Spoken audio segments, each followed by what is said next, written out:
Trump એવા નિર્ણયો લે છે જે જાણે કે આખી દુનિયા પર પોતાની મુનસફી હોય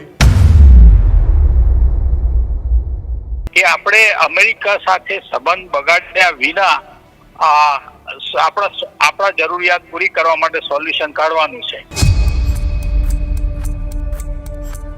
અને અમેરિકા નક્કી નહીં કરે કે ભારતને શું કરવું. રશિયાનો જે મહત્વનો ઓઇલની ખરીદીનો દ્વાર હતો એ દ્વાર હવે બંધ થયું.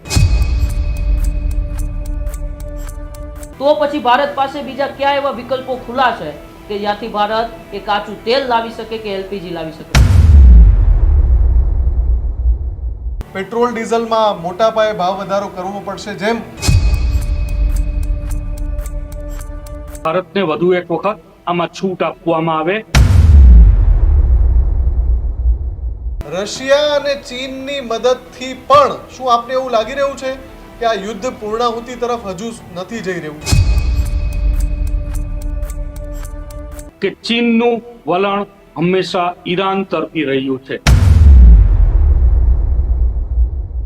જો ભારત એક કદમ આગળ વધી અને અમેરિકાની વાતનું ઉલ્લંઘન કરે તો વધુ એક વખત ઊંચી ટેરિફ નીતિનો ભારતે ભોગ બનવું પડે.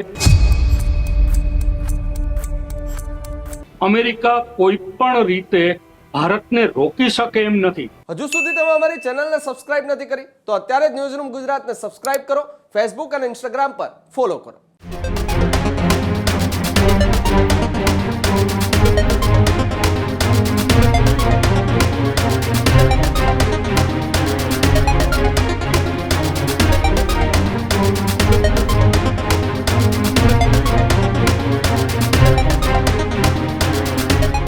નમસ્કાર, અમારી વિશેષ રજૂઆત ગર્જનાદ સાથે હું ઉમંગ કાછડિયા આપનું સ્વાગત કરું છું. અને હું છું મુફદ્દલ કપાસી. આજે વાત કરીશું ગર્જનાદમાં વૈશ્વિક પરિસ્થિતિઓ વચ્ચે રશિયા પાસેથી જે ક્રૂડ ઓઇલ મંગાવવાની મંજૂરી હતી એના ઉપર ટ્રમ્પનો ઘા અને એનાથી હવે શું થશે.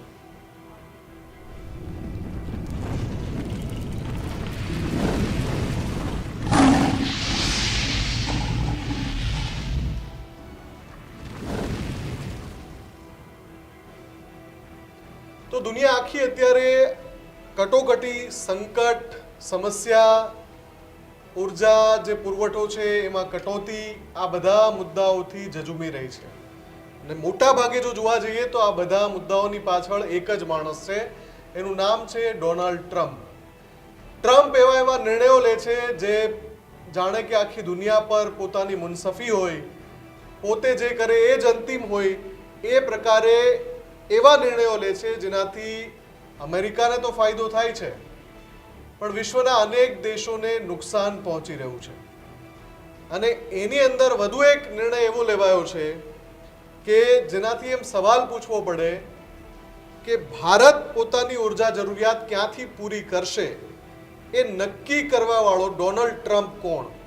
આ વાક્ય થોડું વધારે પડતું લાગે અથવા તો એવું લાગે કે ભાઈ કોઈ એક મહાસત્તાના વડા માટે આ પ્રકારના વાક્યનો ઉપયોગ કેમ?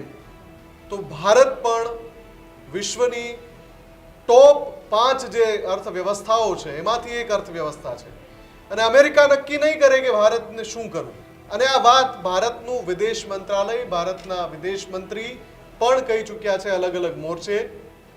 રશિયા સાથે જ્યારે કટોકટીની સ્થિતિમાં ટ્રમ્પ ફસાઈ ગયા તો એમણે રશિયન ક્રૂડ ઓઇલ ખરીદવા માટે એક છૂટ આપી દીધી કે જે દેશને રશિયન ક્રૂડ ઓઇલ ખરીદવું છે ઇન્ક્લુડિંગ ભારત એ ખરીદી શકશે.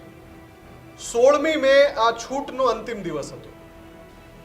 17મી મે ટ્રમ્પ જાહેર કરે છે કે બસ હવે નહીં, હવે તમે રશિયા પાસેથી ક્રૂડ ઓઇલ નહીં ખરીદી શકો.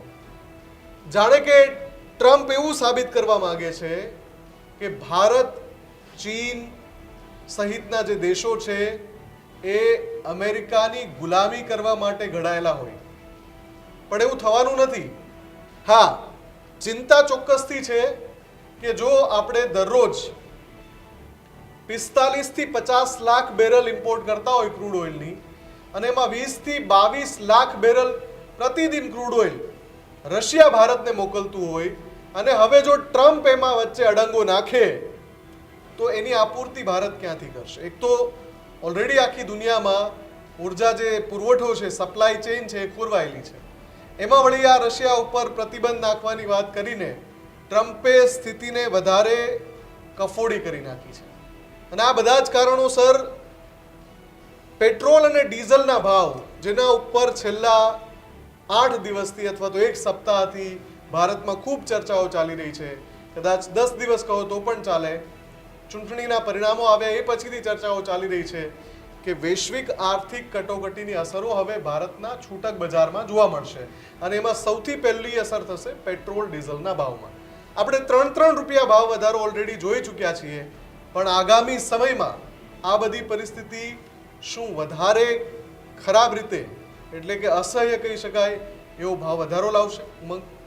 જી બિલકુલ, જે રીતે વૈશ્વિક પરિસ્થિતિ એ સતત એ ક્યાંક ને ક્યાંક તંગ બનતી જાય છે, એક બાજુ ઈરાન ઇઝરાયલ, તો બીજી બાજુ એ ઈરાન અને ઇઝરાયલ અને સાથે અમેરિકા છે. અમેરિકાની જે રીતે તમે વાત કરી કે સૌથી જો કોઈ આ બધી પરિસ્થિતિનું કારણ હોય તો એક જ વ્યક્તિ છે ને છે ડોનાલ્ડ ટ્રમ્પ.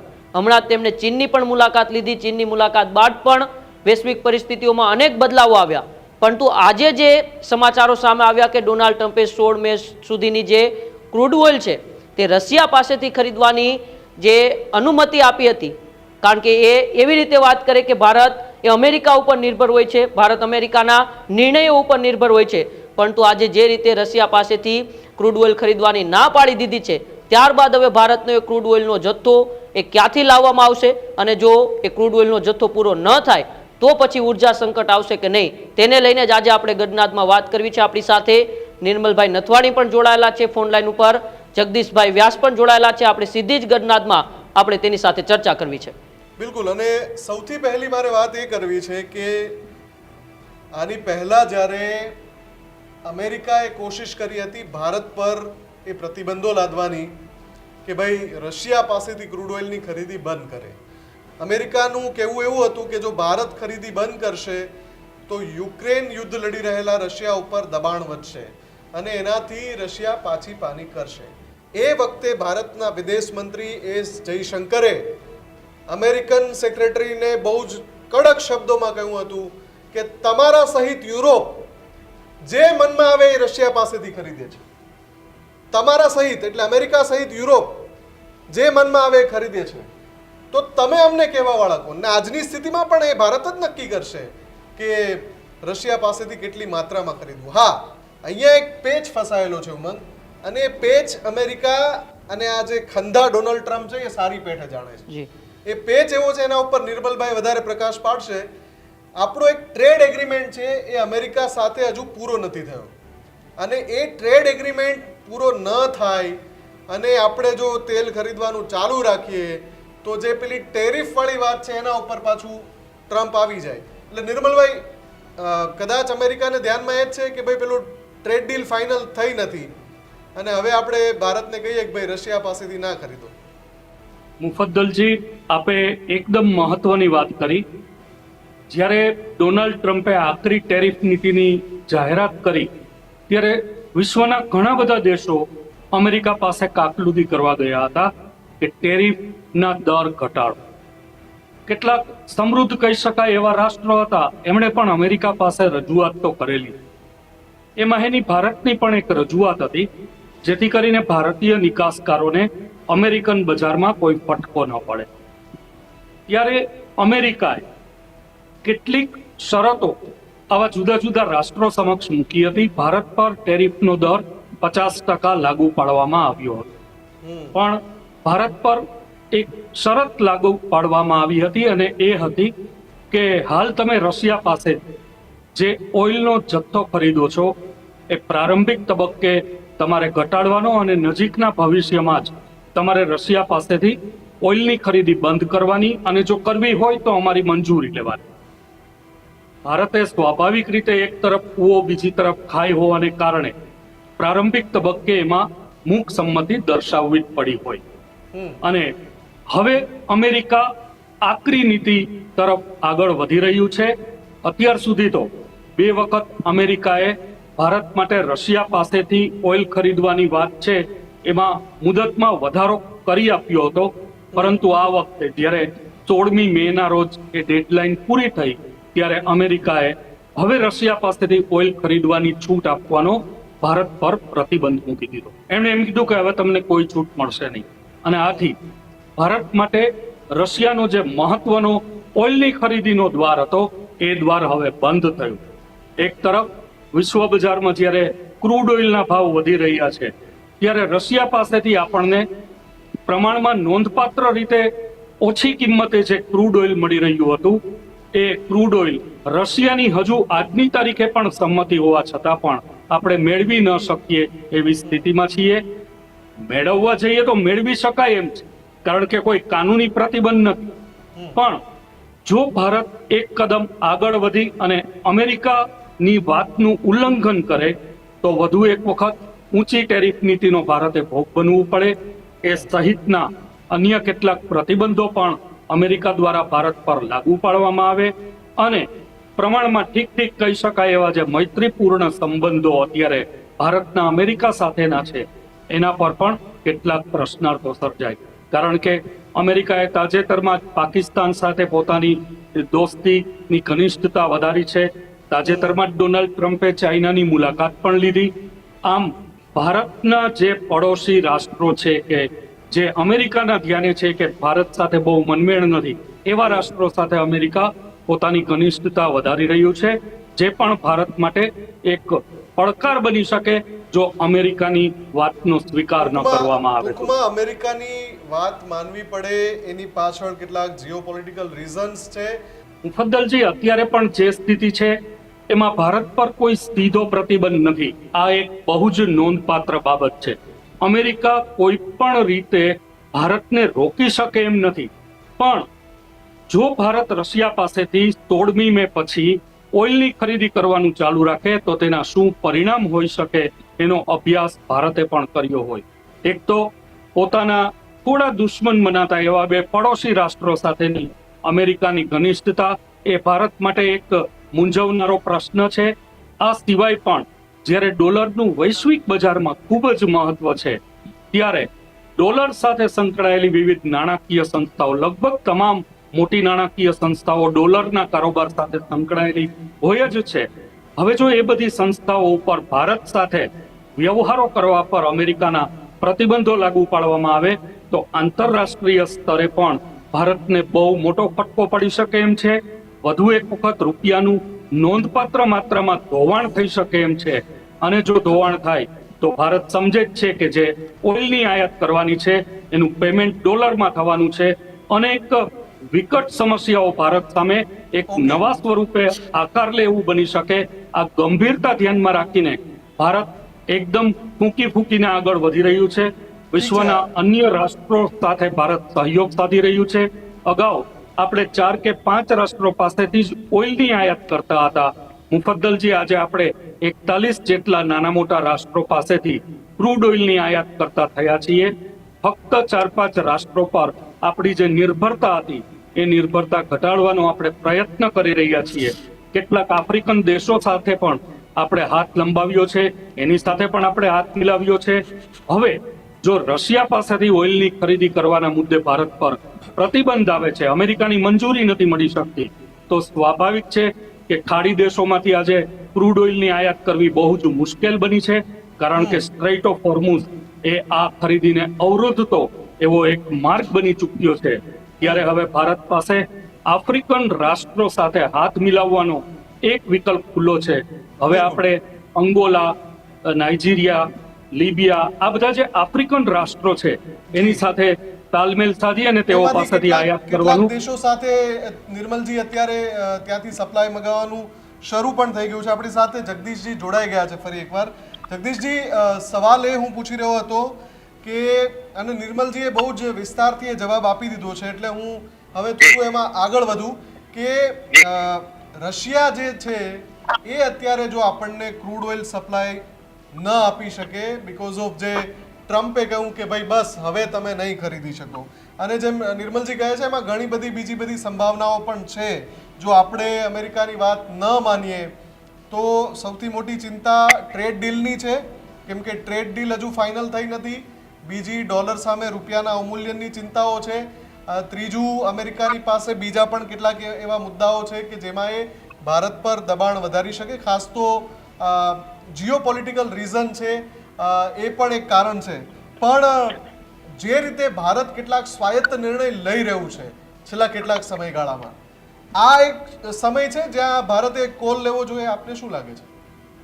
હાજી, હવે ભારત સાઈડ કરતા આપણે માનીએ કે સ્ટ્રેટેજિક પોઝિશન પર છીએ કે આપણે અમેરિકા સાથે સંબંધ બગાડ્યા વિના આપણા જરૂરિયાત પૂરી કરવા માટે સોલ્યુશન કાઢવાનું છે.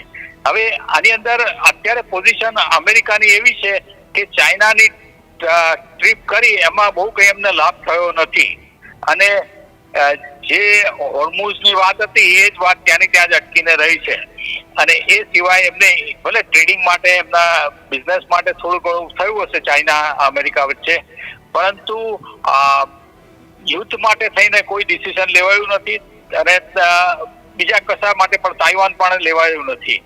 હવે મને એમ લાગે છે કે અમેરિકા હવે ભારત તરફ નમશે, કારણ કે ગમે તેમ કરીને એમને જેમ બને એમ આનો પરમેનન્ટ સોલ્યુશન કાઢવું છે. તો હવે એમ લાગે છે કે એમણે બધા વિકલ્પો ટ્રાય કરી જોયા. એમણે પાકિસ્તાન સાથે વચ્ચે કર્યું, વચ્ચે કતારે વચ્ચે પાર્ટનરશિપમાં એટલે એમણે ઇન્વોલ્વ થયા હતા નેગોશિએશનમાં, ચાઇના થ્રુ ટ્રાય કર્યો. અને મને એમ છે કે અત્યારે રશિયાના પુતિન અમેરિકા ગયા છે, રશિયાના પુતિન ચાઇના ગયા છે, એટલે એક સ્ટ્રેટેજિક પ્લાનિંગ કરીને આવશે. બીજું એવું થયું કે હમણાં જે વિદેશ મંત્રીની અહીંયા જે મુલાકાત થઈ આપણા દિલ્હીમાં, તો મને લાગે છે એમાં ઘણા બધા એવા સ્ટ્રેટેજિક પ્લાનિંગ કરી લીધા છે કે જેથી હવે બધા લીડર્સ ભેગા થઈ અને આનું સોલ્યુશન કાઢશે. અને ખાસ કરીને રશિયાના વિદેશ મંત્રીએ ખાસ કહ્યું છે કે ભારત માટે અમે હંમેશા તૈયાર છીએ અને એમનો અમને કોઈ પણ જાતનો વાંધો નથી કોઈ પણ ટ્રેડ માટે. એટલે મને એમ લાગે છે કે આ ટ્રેડ એક્સટેન્ડ તો કરવું જ પડશે, અને જો ના કરે તો ભારતે બીજા વિકલ્પો તો કરી રાખેલા છે. આપણી પાસે 60-70 દિવસનું છે, બીજું આ બચત કરી એનો થોડો ફાયદો થશે. એટલે મને એમ લાગે છે કે આ વેઇટ એન્ડ વોચમાં જે પોઝિશન પર હતી એ જ વેઇટ એન્ડ વોચમાં આપણે છીએ. પણ હવે ન્યુટ્રલમાં તો નહીં જ રહીએ, આપણે સ્ટ્રેટેજિક પોઝિશનમાં તો આવીશું જ, આવી ગયા છીએ એમ કહી શકાય. હવે મારો આગળનો સવાલ છે જગદીશજી એ જ છે કે જે રશિયા અત્યારે આપણને 40% થી 50% ક્રૂડ ઓઇલ આપણી જે જરૂરિયાત છે એનું 40% થી 50% ક્રૂડ ઓઇલ પૂરું પાડે છે. માની લો કે ત્યાં અમેરિકાના દબાણના કારણે 25-30% કાપ મૂકવો પડે કે 50% એ જથ્થામાં કાપ મૂકવો પડે, અને જે ઈરાન અમેરિકા ઇઝરાયલ યુદ્ધ પહેલા જે સ્થિતિ હતી, ભારત જે ક્રૂડ ઓઇલની આયાત કરતું હતું મિડલ ઇસ્ટમાંથી, એ પુરવઠો આવી નથી રહ્યો પૂરતી માત્રામાં. ઘણા બધા ત્યાં રીઝન છે, સ્ટ્રેટ ઓફ હોર્મુઝ છે, અમેરિકન નેવીનું બ્લોકેડ છે, વગેરે વગેરે. તો આ બંને સ્થિતિઓ ભેગી થઈ જાય તો ભારત પાસે તમે કયો વિકલ્પ જોવો છો કે પછી નહીતર એવું થઈ શકે છે કે પેટ્રોલ ડીઝલમાં મોટા પાયે ભાવ વધારો કરવો પડશે, જેમ દુનિયાના અલગ અલગ દેશોએ અત્યારે જ કરી દેવો પડ્યો છે? હા, પણ ભાવ વધારાની બાબતમાં તો ભારત અત્યારે વિશ્વમાં સારામાં સારી પોઝિશન પર છે. ભારત એક જ દેશ એવો છે કે જેણે ઝીરો કોઈ પણ જાતનો વધારો નથી કર્યો. હમણાં 3% કર્યો છે, એ મારા ખ્યાલથી એક નોર્મલ જ છે. 3% ઇન્ફ્લેશનને લીધે પણ થઈ શકે, પરંતુ આપણે ગમે તે ભાવ આમાં ક્રૂડનું ટ્રેડિંગ ક્યાં થાય છે એ ઉપર આખો આધાર રહેશે. કારણ કે જો ભાવ વધશે તો ભારતને તકલીફ વધારે થશે. બાકી જો ભારત 100 ની અંદરમાં જો ક્રૂડ રહેશે ત્યાં સુધી ભારત ગમે તેમ કરીને સપ્લાય તો મેનેજ કરી શકશે. મને એમ લાગે છે કે એ સ્ટ્રેટેજિક પ્લાનિંગ પ્રમાણે ચાલશે તો વાંધો નહીં આવે. અને તે સિવાય પણ અમેરિકા જો કોઈ એક્સટેન્શન કરે કે ના કરે તો પણ અત્યારે તો આપણો સપ્લાય ચાલુ રહેશે. અને મને એમ લાગે છે કે ભારત ગમે તેમ કરીને આ સ્ટ્રેટેજીમાં મૂકશે અને હવે આપણે ત્યાંથી વધારે ઓઇલ ચાલુ લઈ શકીએ એવી પોઝિશન થશે એવું મને લાગે છે. પરંતુ હવે મને લાગે છે 1 કે 2 વીકનો સવાલ છે કે જ્યાં આ પરિસ્થિતિ થાય એ દરમિયાનમાં કદાચ જરૂર પડે તો કદાચ બીજા 10 રૂપિયા આપણે વધારે આપવાના આવે એવી શક્યતા છે. ઓકે, તો આ સ્થિતિમાં ઉમંગ, તમે પણ કંઈક એલપીજી અંગે પૂછવા માંગતા હતા? જી બિલકુલ, આજે એલપીજીનો એક જહાજ છે, એ એલપીજી લઈને 20,000 ટન જેટલો એલપીજી લઈને એક કચ્છના મુન્દ્રા પોર્ટ ઉપર પહોંચ્યું તો છે, પરંતુ નિર્મલભાઈ, મારો સવાલ આપને છે કે જો આવીને આવી પરિસ્થિતિ એ મધ્ય પૂર્વના દેશોમાં રહી તો પછી એલપીજી હોય કે પેટ્રોલ ડીઝલ હોય, આ જથ્થો ભારત ક્યાંથી પૂરો પાડશે? 60 દિવસનો જથ્થો તો છે, પરંતુ આ પરિસ્થિતિ વધુ તણાવભરતી બનતી ગઈ, હજુ અન્ય દેશો પણ આ યુદ્ધમાં જોડાયા, તો પછી ભારત પાસે બીજા કયા એવા વિકલ્પો ખુલ્લા છે કે જ્યાંથી ભારત એ કાચું તેલ લાવી શકે કે એલપીજી લાવી શકે? ભારતમાં ઓઇલનો પુરવઠો ખોરવાય નહીં એ માટે ભારત ખૂબ જ વ્યૂહાત્મક રીતે આંતરરાષ્ટ્રીય કૂટનીતિ કરી રહ્યું છે. આપણે સૌએ જોયું કે ડોનાલ્ડ ટ્રમ્પની ચીન યાત્રા સંપન્ન થયા બાદ તરત જ પુતિન સક્રિય થયા છે અને ચીન સાથે એમણે વાટાઘાટનો દોર શરૂ કર્યો છે. અત્યારે ચીન અને અમેરિકાના સંબંધો જોતા રશિયા ચીન સમક્ષ રજૂઆત કરે અને ચીન અમેરિકાને એ પ્રભાવમાં લેવાની કોશિશ કરે કે આપણે આગળ પણ ટ્રેડ ડીલ કરવાની છે, આપણે આગળ જતા પણ વ્યાપાર કરવાનો છે, કારણ કે વેપારી દ્રષ્ટિએ આપણે બંને રાષ્ટ્રો મજબૂત પાર્ટનર છીએ. તો રશિયા પોતાનો ઓઇલનો કારોબાર ચાલુ રાખી શકે ભારત સાથે, એ માટે ભારતને વધુ એક વખત આમાં છૂટ આપવામાં આવે. આવી એક આંતરરાષ્ટ્રીય ગતિવિધિ નજીકના ગાળામાં જ તેજ બનતી જોવા મળશે. એ ઉપરાંત ભારત પાસે જે ઓઇલનો અનામત જથ્થો છે એ હરદીપથી પૂરી કહી ચૂક્યા છે કે 60 દિવસથી 90 દિવસ ચાલે તેટલો પુરવઠો ભારત પાસે છે.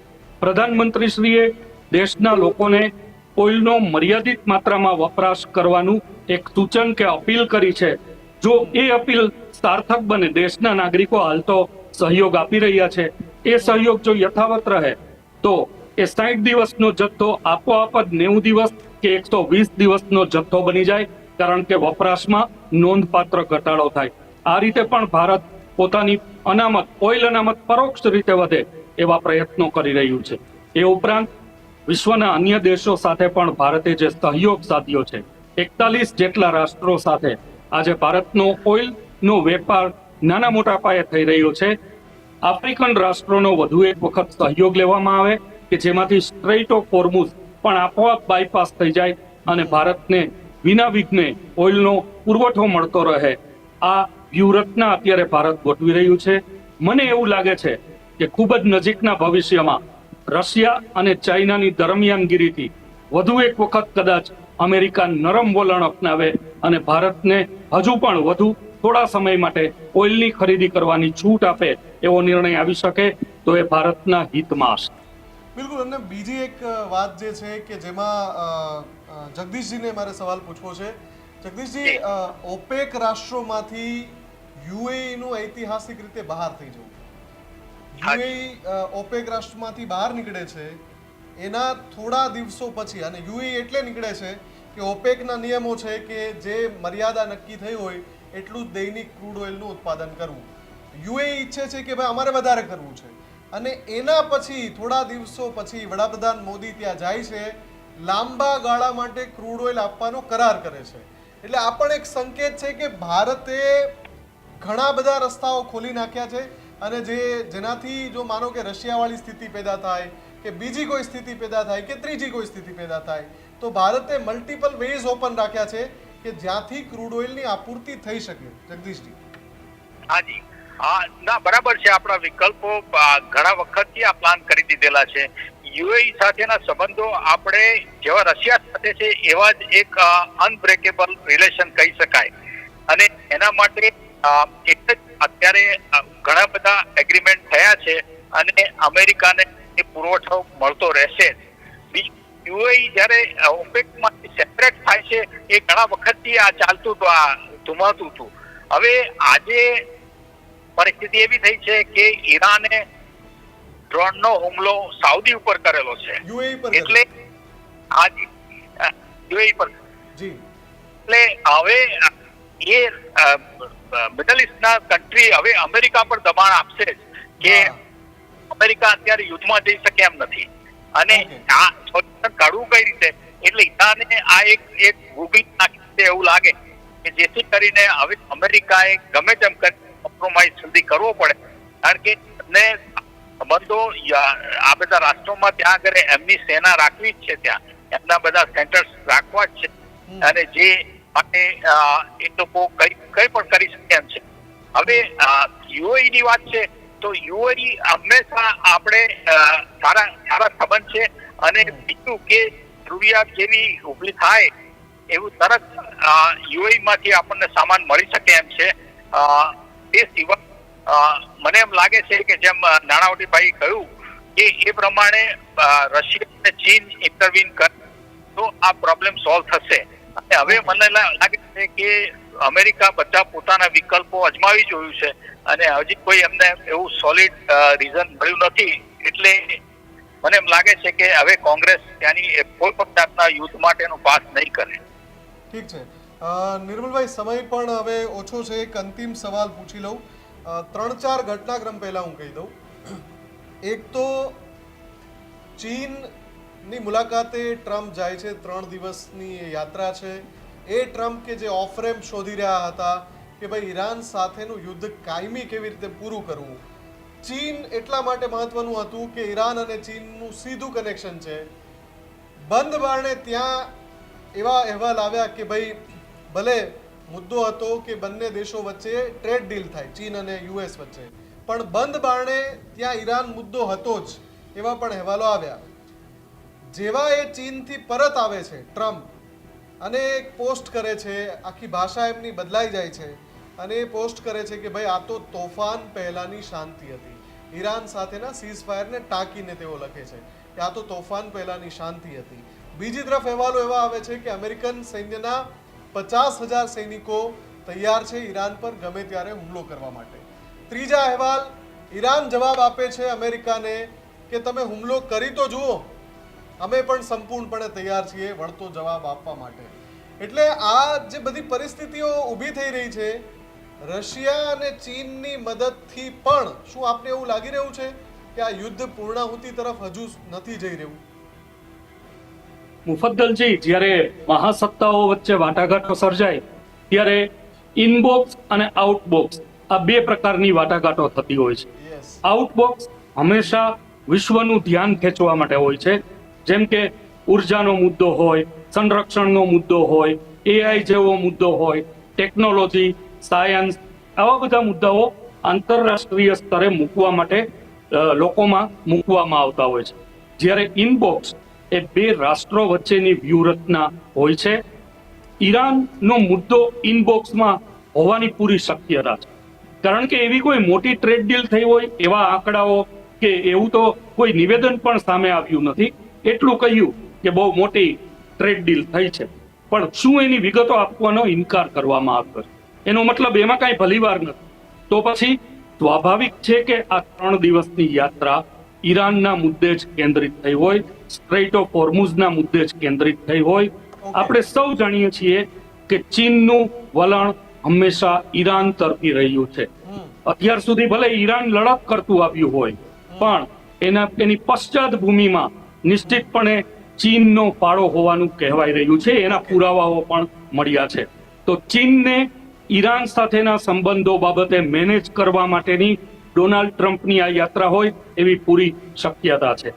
જો ચીન અને રશિયા આમાં પૂરી ભૂમિકા ભજવે તો યુદ્ધ પર પૂર્ણવિરામ મુકાઈ શકે છે, કારણ કે હવે સ્પષ્ટ થઈ ચૂક્યું છે કે અમેરિકા એકલા હાથે ઈરાન સામે લડાઈ લડી શકવામાં થોડું ટૂંકું પડી રહ્યું છે.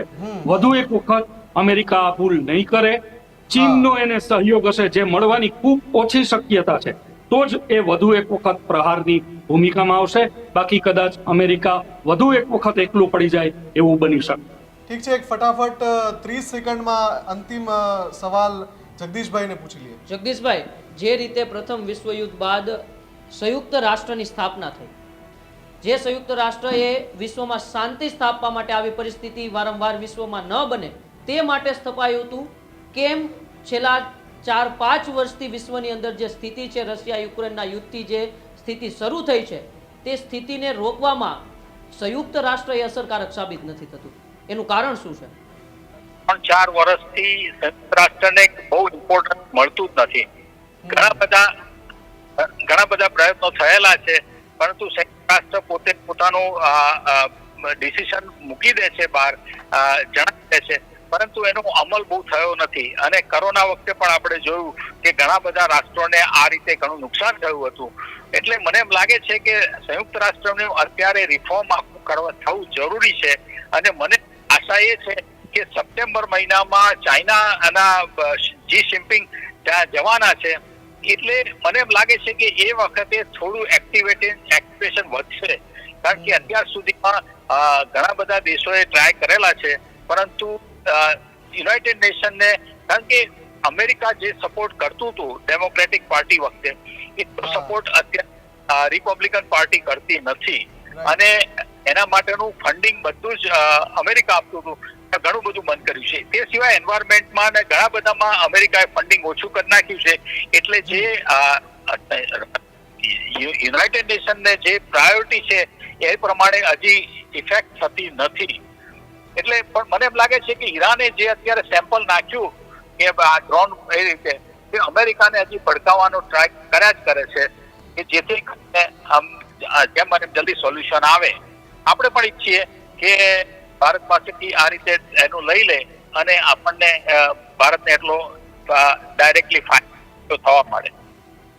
બિલકુલ, એટલે આખા વિશ્વ માટે શાંતિનો એક રસ્તો નીકળે અને સમાધાન થાય. ઈરાન, અમેરિકા, ઇઝરાયલ યુદ્ધ પૂરું થાય અને આખા વિશ્વની જે ઉર્જા જરૂરિયાતો છે એ જેમ પહેલા ચાલતી હતી એ જ રીતે પૂર્વવત થઈ જાય. આ બંને મહાનુભાવો અમારી સાથે જોડાયા, આ બંનેનો ખૂબ ખૂબ આભાર. તો જે આ યુદ્ધ છે એમાં દરરોજ નવો ફણગો ફૂટે છે અને ફણગો એવો ફૂટે છે કે જે દેશ માટે ચિંતા કરાવનારો હોય.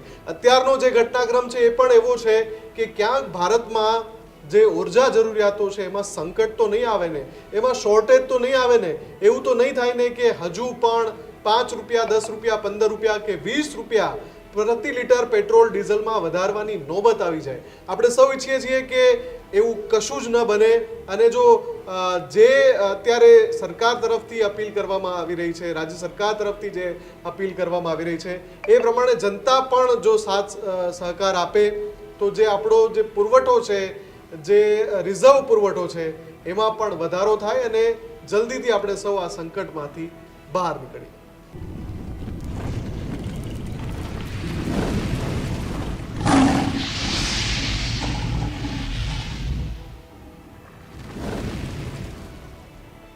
હજુ સુધી તમે અમારી ચેનલને સબસ્ક્રાઇબ નથી કરી તો અત્યારે જ ન્યૂઝરૂમ ગુજરાતને સબસ્ક્રાઇબ કરો, ફેસબુક અને ઇન્સ્ટાગ્રામ પર ફોલો કરો.